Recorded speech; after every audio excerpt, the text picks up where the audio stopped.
to address so many of my students and colleagues. And I thank the International Society for asking me to do this. I'm going to just run through the history of gynecology and obstetrics. And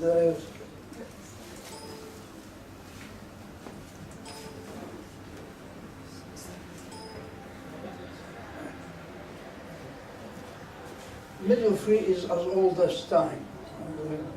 The original societies, primitive societies, was done by the older women who learned their craft from their own experience in labor. And still it is like this in most primitive societies.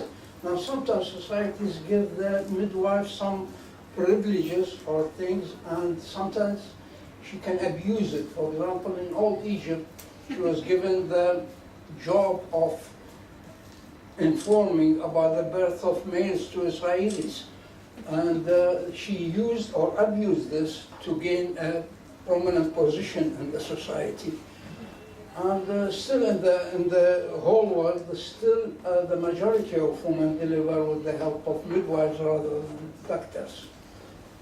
Now, for those of us whose grasp of old history is a bit rusty like mine was, this is I made this diagram of all the civilization, starting about 7,000 years ago in the Stone Age, when man started changing from being hunter-gatherers to settle with agriculture in cities and towns.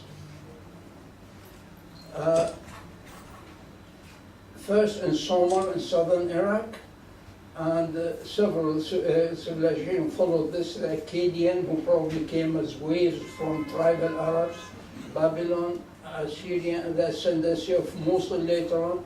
But this takes about 4,000 years until the birth of Christ. And then, of course, there was the Persian civilization,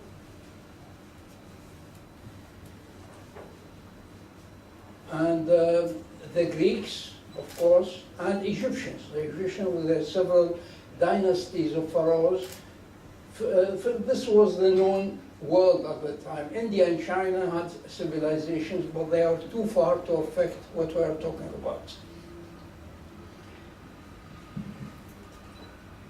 Now, our knowledge of medicine in old Iraq comes from the discovery of Ashurbanipal's library by Sir Henry Layard, who found not 30 tablets, but 30,000 tablets, clay tablets in cuneiform writing. 1,000 of these were on medical subjects. From these, we know that Sumerians invented writing in the cuneiform script while human race was still in the Stone Age, before any bronze or iron was discovered. A few centuries later, Sargon, the king of Akkad, made a big improvement by changing from a pictorial form of syllabic cuneiform to syllabic form, so that there are much smaller number of symbols, and this made more people able to learn it, and more people became literate. The Babylonians, 4,000 years ago, did very complex calculations, like predicting eclipses. They used their sexagesimal system based on the figure of 60, which is still the basis of our 60-minute hour and 360-degree circle. And of course, they invented the wheel. Imagine how the world would be without wheels. And literature also, the Epic of Gilgamesh was written by Sumerians. Then, 12 centuries later, it was translated to Babylonians. And so people could follow literature throughout all this time. Now, medicine in Babylon and Sumer and Akkad was still very much entangled in religion. And so the old Mesopotamians introduced the concept of diagnosis and prognosis. These were done by different people, but they were all some kind of monk. So there was a Baru, who is a seer or for prognosis. The nearest Arab word would be probably Fattal. And a shipu or monk for diagnosis. And then other kind of cross between doctor and monk called Asu, who uses drugs and uses medicines. Surgery was very much regulated by the tablet of Hammurabi, by the laws of Hammurabi. The original tablet is now in the Louvre, but it goes something like this: if a surgeon operates on a nobleman and saves his life, he is given 10 shekels of silver. If the nobleman dies, the surgeon's hand is cut. It's a wonder with the quality of medicine at the time that any surgeon had any hands left. Now in ancient Egypt, again, the midwife, usually in a rich household, there is a midwife on the staff who looks after the women of the household. In the poorer families, one of the relatives acts as a midwife. The midwife had under her hand to call the relevant deity or god to ask him to help, rather like a GP selecting which consultant. So there was Hathor, a guardian goddess, for a reason known to herself. She takes the shape of a cow. And then there was Bes, a dwarf goddess who vanquishes evil things. Tower, a pregnant hippopotamus of all things, and she is the chief deity of women in labor and childbirth, and so on, until the midwife can call on Ammon, the king of sun himself, to send a cool breeze to make the pregnant woman more comfortable. Now, in Greek medicine, it was steeped in the age of the gods, so that Aesculape was really the grandson of Zeus, the god of gods. And he was the son of Apollo and Coronis. But it was not until the 6th century BC that Hippocrates started attributing disease to non-religious causes. And 60 of his books remain, and they were accredited by Galen in Rome and then Avicenna in Baghdad. 2 centuries later, Pluto and the student Aristotle, again, they are both philosophers, but they emphasize that disease is due to worldly, not godly causes. And for saying this, Pluto has to pay his life for this, because they said he was going to destroy the faith.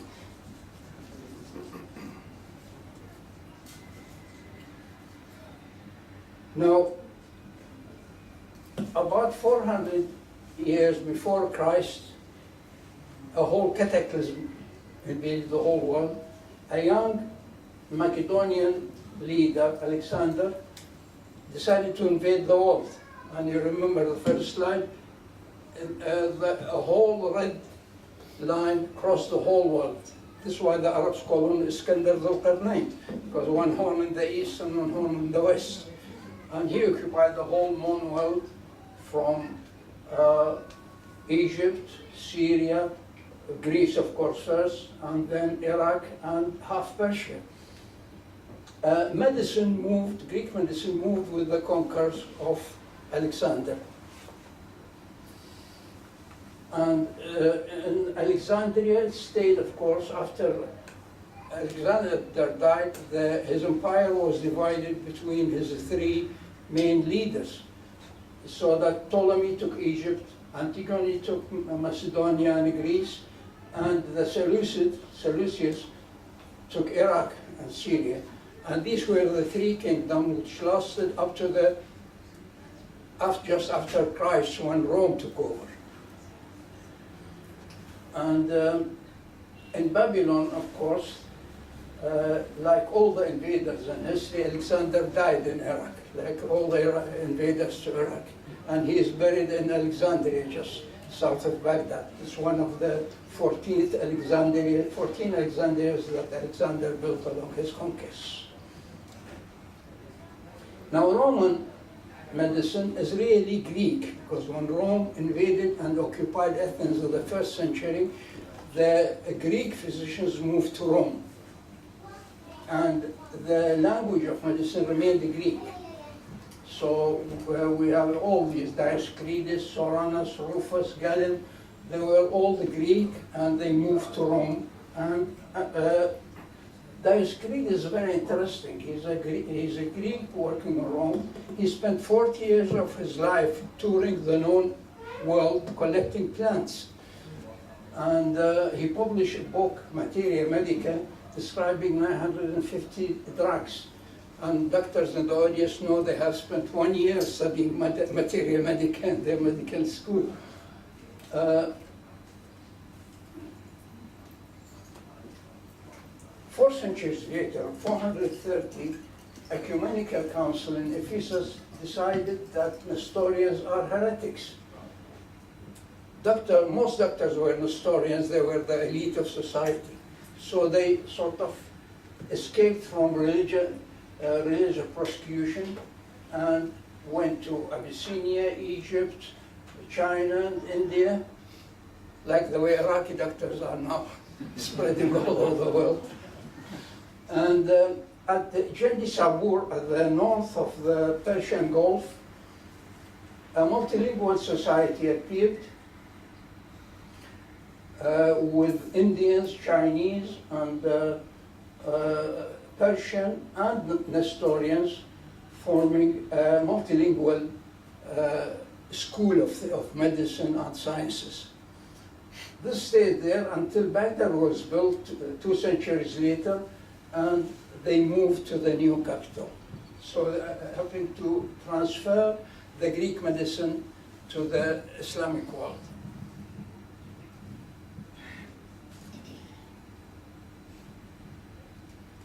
Now the Arabs kept this, so we are now talking about 3 centers of medicine in the ancient world.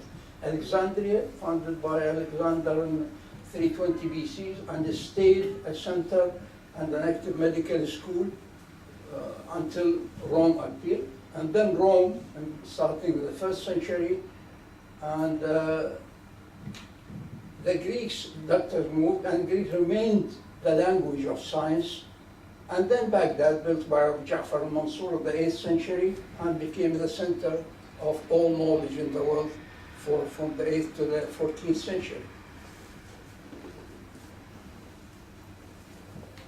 The Arabs also remembered what the Greeks left them, and they were very respectful. This is what they said about Dioscorides, who wrote his Materia Medica. The Arab historian Yahya al-Nahwi says, هو صاحب النفس الزكية النافع للناس المنفعة الجلية المتعوب المنصوب السائح المقتبس لعلوم الأدوية من البراري والجزائر والبحار.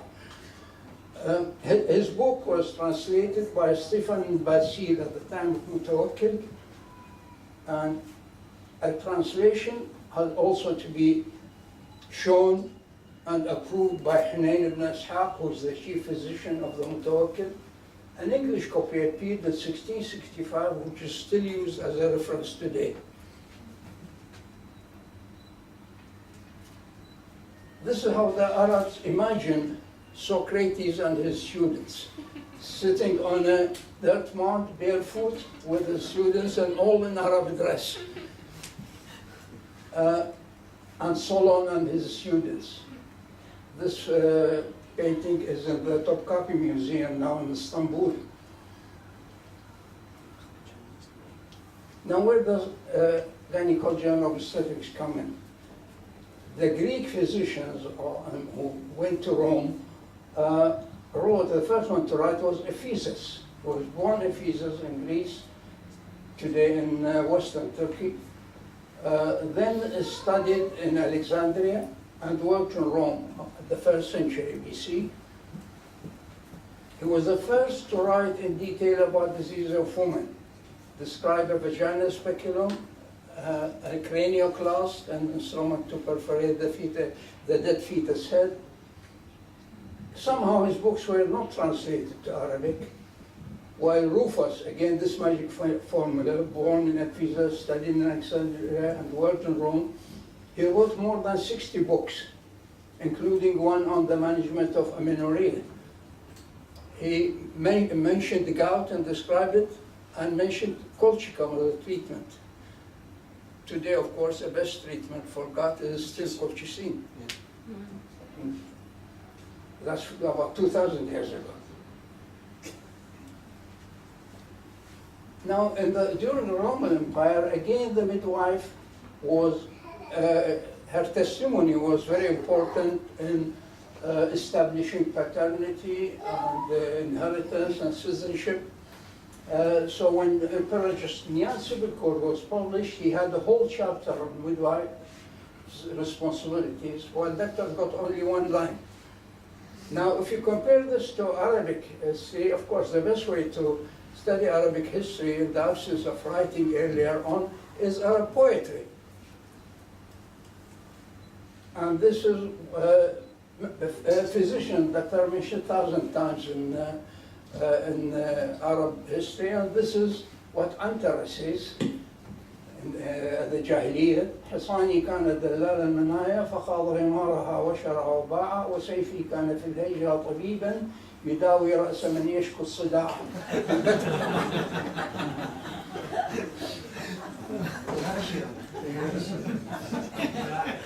أو قول علقمة الفاحل فإن تسألوني بالنساء فإنني بصير بأدواء النساء طبيب إذا شاب رأس المرء وقل ماله فليس له من ودهن نصيب.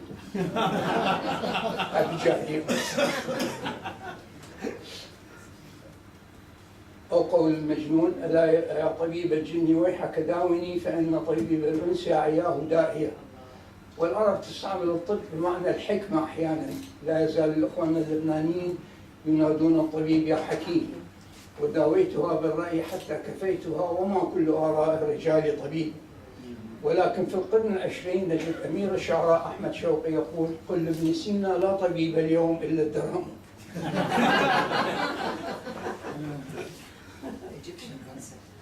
مقابل هذا الذكر الكثير للطب في الشعر العربي، في موسوعة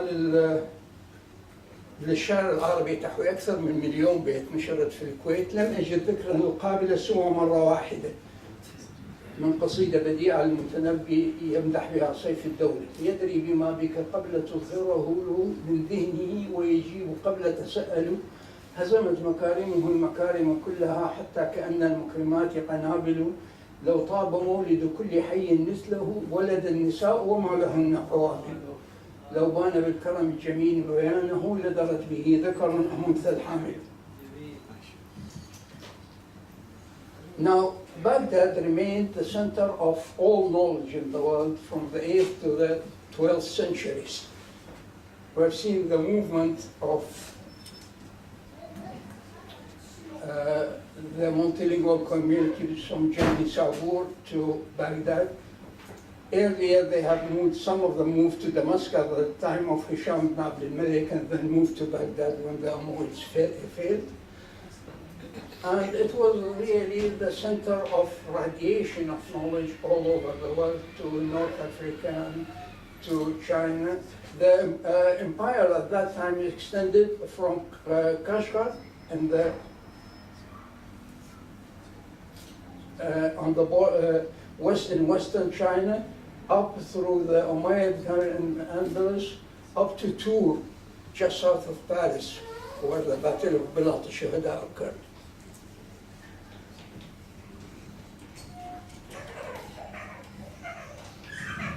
Now the earliest writing were by, in Arabic, were by Al-Tabari, who was born in Tabaristan, northeast Persia now. And his book, Firdaus al-Hikmah, was the oldest Arab writing on medicine. His student, Al-Razi, is even more famous. He was born in Ri, just south of Tehran, but he changed the knowledge acquired by anatomy from Galen into more clinical observation. He wrote 2 books on measles and smallpox, which were the best and most original description of these diseases. They were translated in Venice in 1565, and an English translation appeared in 1848. His book, Al-Hawi, demonstrates his originality in describing a lot of diseases. Then the granddaddy of them all, Avicenna.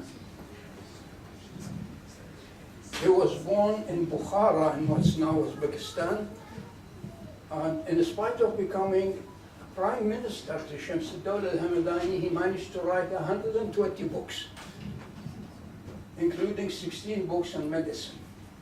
His book, The Canon in Medicine, was translated to Latin, published in Venice 1544. It remained a standard textbook in European university for several centuries.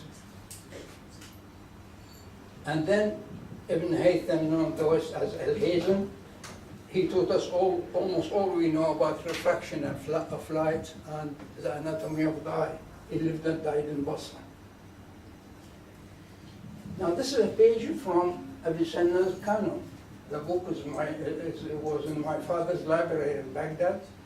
It says, difficult labor can be either caused by the pregnant woman, by the fetus, caused by the uterus or placenta, or by surroundings. Could be caused by the time of labor, by the labor. It's almost a modern chapter on distortion. Then outside Baghdad, in Spain, the Arab surgeon mentioned earlier by Dr. Khalil today, and he was the most famous of Arab surgeons. Surprisingly, he practiced free. So when he died, he left no children or money. He just died a pauper. His book, At-Tasrif, was translated and was used in Europe. He was the first to describe ectopic gestation, placenta previa, and he used a forceps 5 centuries before for delivery, 5 centuries before Chamberlain. The forceps is still now in Istanbul at the Topkapi Museum. It's made of wood with teeth. It was only used for a dead fetus.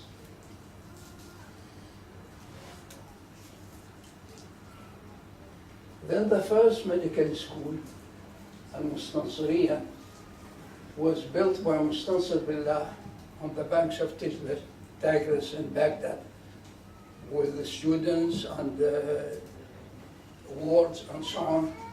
The building is still there, used for other reasons, but that was the first school ever, medical school.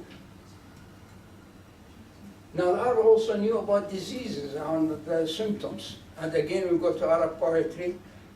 This is a rather impolite poem. He's visiting a patient and he tells him, طولت عاد فضل. أبا الأطول طولت وما ينفع تطويل بك السل ولا والله ما يبرأ مسلول ولكن ربما جر إذا ما كان تمهيل أرى فيك علامات والأشياء تأويل هزال قد برى جسمك والمسلول مهزول وحما منك في العظم فأنت الدهر مملول. أو المتنبي عندما يصف الحمى التي أصابته وهو طريقه إلى الفسطاط لقاء كافور عليل الجسم ممتنع القيام شديد السكر من غير المدام ويصف الحمى كأنها عاشقة تزوره في الليل على استحياء وزائرتي كأن بها حياء فليس تزور إلا في الظلام بذلت لها المطارف والحشايا فعافتها وباتت في عظامي إذا ما فارقتني غسلتني كأن عاكفاني على حرامي كأن الصبح يطردها فتجري مدامعها بأربعة انسجام العرق بعد الحمى وراقب وقتها من غير شوق مراقبة المسوق المستهام ويصدق وعدها والوعد صدق إذا ألقاك في الكرب العظام. And then the Mongol hordes came from the east and Baghdad fell to Hulagu in 1259. The schools were destroyed and the city was, libraries were lost. But when Right.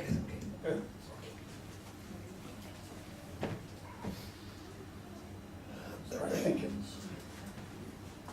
When the Mongol hordes were finally stopped by Sultan, the Mamluk Sultan of Egypt, Al-Tahir Baybars, at the Battle of Ain Jalut, what was left of the scientists and doctors in Baghdad managed to disperse all over the known world, to Cairo, to China, to Persia, and in North Africa to Kairouan, where a story, legendary goes that one of them was shipwrecked on his way to Sicily and escaped to King Roger in Salerno, and then he became a Christian monk and went to Padua, where he started the first medical school in Europe.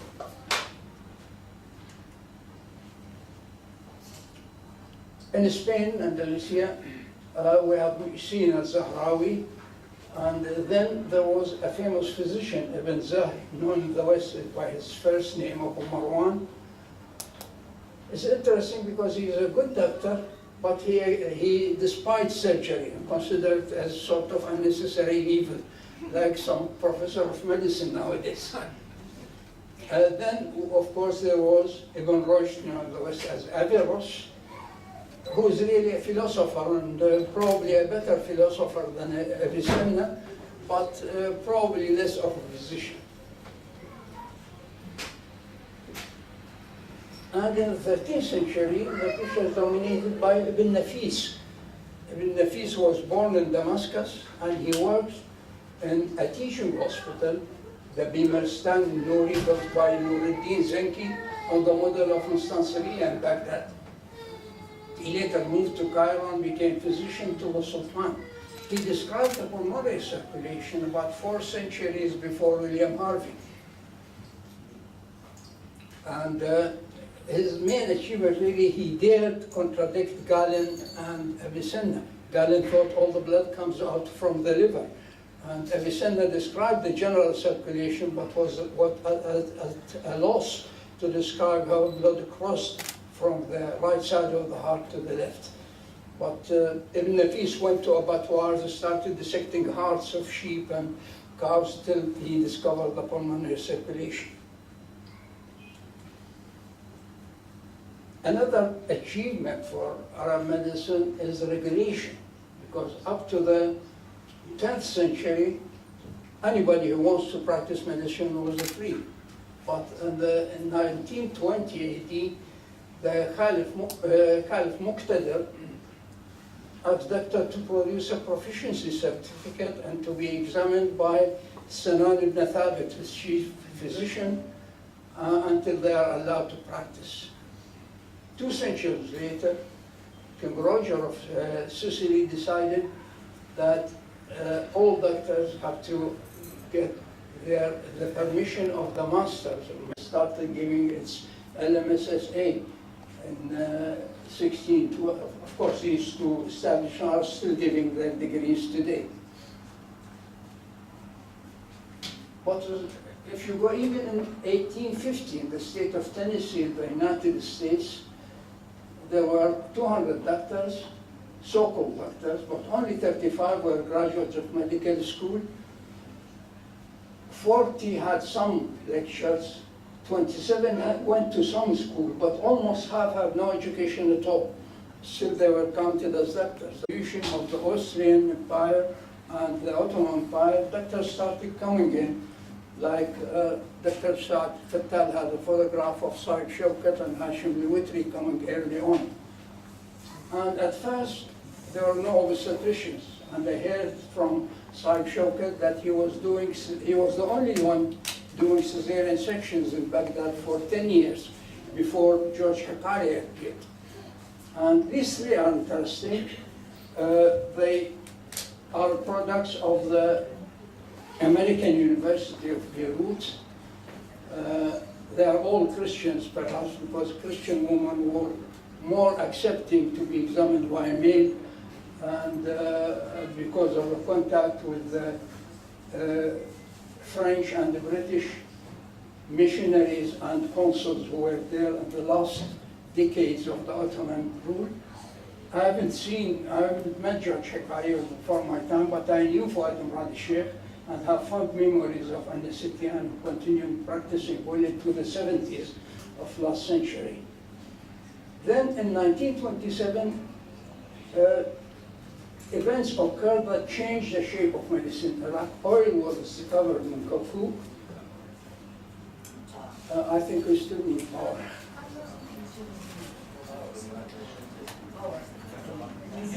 At schools and hospitals. And then the Iraqi medical school was started in 1927. It was started on the Edinburgh model, and many of the early professors were seconded either from the British Army Medical Service or from Edinburgh. Many gynecologists worked there, but the one who stayed longest was Dr. Kennedy. And when the earlier graduates came in, Dr. Samarai started with working with Dr. Kennedy, and he was the first to take over as Iraqi head of department of coming back. And the first one to come in with a higher qualification was Dr. Lami al-Badri in 1953. And this very quickly was followed by many others coming in. And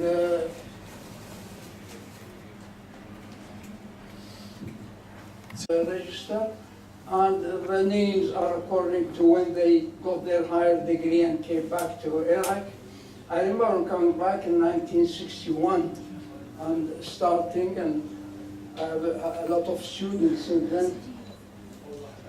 And at the time, it was the idea that everybody knew coming back, you had to see the minister. The minister was an ENT surgeon, Muhammad al-Shawaf. I'm glad his son is with us today. And they went and saw him, and he was very enthusiastic to start things going. And through him, we could manage to get the first thing that started the Cancer Congress and then the Cancer Society in Iraq, which was the first modern society. That for some reason there was some resistance from the power that be, that we start, you're saying we are not ready and so on. And somehow we had a good minister of health then, Dr. Azzat Mustafa, who was not only a minister, but he was high up in the Ba'athi hierarchy, and he had the ear of the president, which was useful. So I was talking to him about this, and so one day he told us to come to the ministry, and then we went to see Ahmed Hassan Bakr. And we started arguing about what we should do and so on. He said, okay, I'll not talk, I'll sit. They brought him a cup of tea and some biscuits to dip in the tea and eat while we were talking. And after 1 hour, he said, "Khalastu?" I said, yes. He has grasped all we were saying. And I thought he was not listening, but he listened to everything. And he looked at me, and I was probably the most enthusiastic. He said, when can you start? So I said, tomorrow. And he said, okay, ala barakatillah, and we started. And we first started a course for a diploma, and when we got in communication with the Royal Society of Obstetrics here in London, we started the course for the marciology for part 1. And it was a room like this, with about 12 girls sitting postgraduate doctors, and I was drawing something in the blackboard. I heard a commotion behind me. I looked, it was Ahmed Hassan Bakr himself with the Minister of Health coming into the room. I stopped, he said, no, go on. He sat until I finished the lecture, and then he stood up and looked at the girls in his Tikriti accent. He said, كل شيء مو تقلن عندي رجال عندي جهال كل شيء ترحم بعت إذا نجحت. And he was good at his work. He sent all the ones who passed the exam to study here, and most of them got their marciology in the end. And this was a good fillip. Now, I mentioned oil. Now, oil brings money and prosperity, but also it can bring misery and wars. And this is a painting from I saw last month in London by an Iraqi artist who did not. Shows how oil, even if you paint it with gold, it trusts the gold and it oppresses people.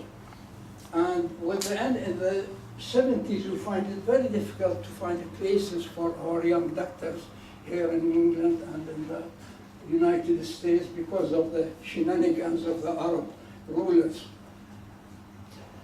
So again, we needed some solution. Local postgraduate training programs were available in Egypt, in Iraq, as we have seen other places, because in the 70s there were some 68 medical colleges in the Arab world. Between them they gave many degrees, but the numbers were not very adequate, and quality was very variable from 1 year to year, so you cannot really rely on it.